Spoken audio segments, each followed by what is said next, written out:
നമ്മൾ സംസാരിച്ചുകൊണ്ടിരുന്നത് different presentation ടൂളുകളെ പറ്റിയിട്ടാണ്.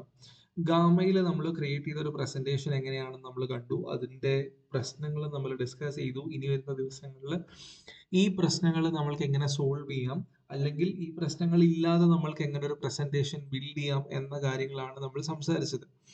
അപ്പോൾ നമുക്ക് ഇനി വേണ്ടത് പ്രധാനപ്പെട്ട പ്രസന്റേഷൻ ടൂളുകളെ പറ്റി ഒന്ന് ക്വിക്കായിട്ട് നോക്കുക എന്നുള്ളതാണ്. എല്ലാത്തിലും ഒരു ബേസിക് ഒരു ബ്ലാങ്ക് ക്യാൻവാസ് വരെ നമുക്ക് എങ്ങനെ എത്താമെന്ന് നോക്കാം. ഏറ്റവും സിമ്പിൾ ആയിട്ടുള്ള ടൂള് എന്ന് ഞാൻ പറയുന്ന ഗൂഗിൾ slides.google.com എന്ന URL വഴിയോ അല്ലെങ്കിൽ നിങ്ങളുടെ ഫോണിലെ ഗൂഗിൾ സ്ലൈഡ്സ് ആപ്പ് വഴിയോ നിങ്ങൾക്ക് ഇതിലേക്ക് ആക്സസ് ചെയ്യാം. നമ്മൾ ഓൾറെഡി ക്രിയേറ്റ് ചെയ്തിട്ടുള്ള പ്രസന്റേഷൻസ് ഇവിടെ കിടപ്പുണ്ടാവും. അതിന്റെ കൂടെ you can either create a blank presentation. ഇവിടെ ടെംപ്ലേറ്റ്സ് അവൈലബിൾ ആണ്, പക്ഷേ will come to that later. അപ്പോൾ will click on blank presentation. അപ്പോൾ നമുക്ക് വൈറ്റ് കളറിലുള്ള ഒരു സാധാരണ പ്രസന്റേഷൻ വരും. പക്ഷെ ഒരു സാധാരണ പ്രസന്റേഷൻ അല്ലെങ്കിൽ ഒരു സ്ലൈഡ് വരുമ്പോഴും അവിടെ നമുക്ക് കുറച്ച് എക്സ്ട്രാ സാധനങ്ങൾ വന്നിട്ടുണ്ട്. ഒരു ടൈറ്റിൽ ആഡ് ചെയ്യുക, സബ് ടൈറ്റിൽ ആഡ് ചെയ്യുക എന്നൊക്കെ പറഞ്ഞാൽ എന്താണ് ഈ സാധനങ്ങൾ, അല്ലെങ്കിൽ എന്തുകൊണ്ടാണ് ഇവിടെ നമ്മൾ ബ്ലാങ്ക് ആയിട്ടുള്ള ഒരു ന്യൂ പ്രസന്റേഷൻ സ്റ്റാർട്ട് ചെയ്തപ്പോൾ എന്തുകൊണ്ടാണ് ഇങ്ങനെയുള്ള എലമെന്റ്സ് വന്നത്? Will see that next day. അപ്പോൾ നമ്മൾക്ക് ജസ്റ്റ് ഒരു ട്രയൽ പ്രസന്റേഷൻ നമ്മളിവിടെ ബിൽഡ് ചെയ്തു. നമ്മളുടെ വിൻഡോസിൽ തന്നെ നേറ്റീവായിട്ട് ഇൻസ്റ്റാൾ ചെയ്തിട്ടുള്ളതാണ്. അപ്പോൾ U can either go with a new presentation.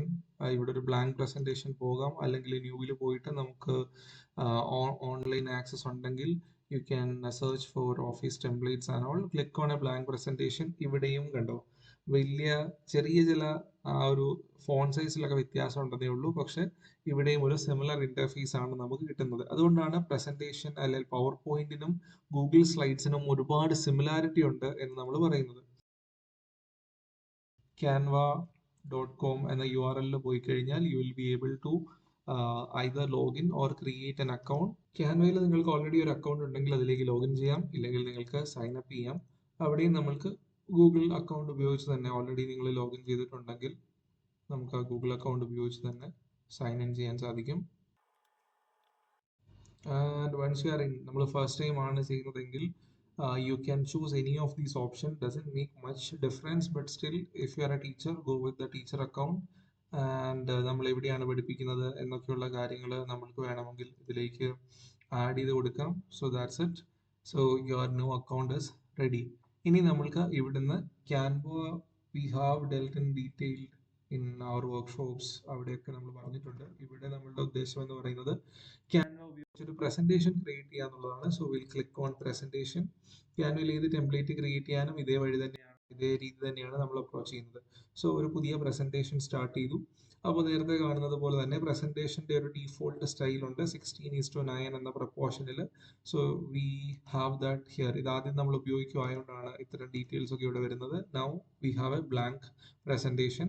ഇവിടെ നിന്ന് നമ്മൾക്ക് പക്ഷേ ഇവിടെ ഗൈഡ് ലൈൻസ്, എങ്ങനെ ഒരു ടെംപ്ലേറ്റോ അല്ലെങ്കിൽ അതിന്റെ ടൈറ്റില് ടൈപ്പ് ചെയ്യണം എന്നൊക്കെയുള്ള ഒരു ഇൻസ്ട്രക്ഷൻസോ ഗൈഡ് ലൈൻസോ ഒന്നുമില്ല. Complete blank canvas. ഇവിടെ നിന്നാണ് നമ്മൾ സ്റ്റാർട്ട് ചെയ്യുന്നത്. So do this today and get a screenshot. ഏതെങ്കിലും ഒരു സ്ക്രീൻഷോട്ട്, ഏതെങ്കിലും ഒരു ആപ്പെങ്കിലും ഒരു ടൂളെങ്കിലും നിങ്ങൾ യൂസ് ചെയ്ത് നോക്കുക. Then get a screenshot and submit that to complete today's challenge. വളരെ സിമ്പിൾ ആണ്. Just do this. പക്ഷെ എന്തിനാണ് ഇങ്ങനെ ഒരു സ്റ്റെപ്പ് വെക്കുന്നതെന്ന് ചോദിച്ചു കഴിഞ്ഞാൽ, make sure that you do that today itself after watching the content, and then tomorrow you'll be ready to continue with the next lesson. So we'll meet again on day 2 with something new to learn.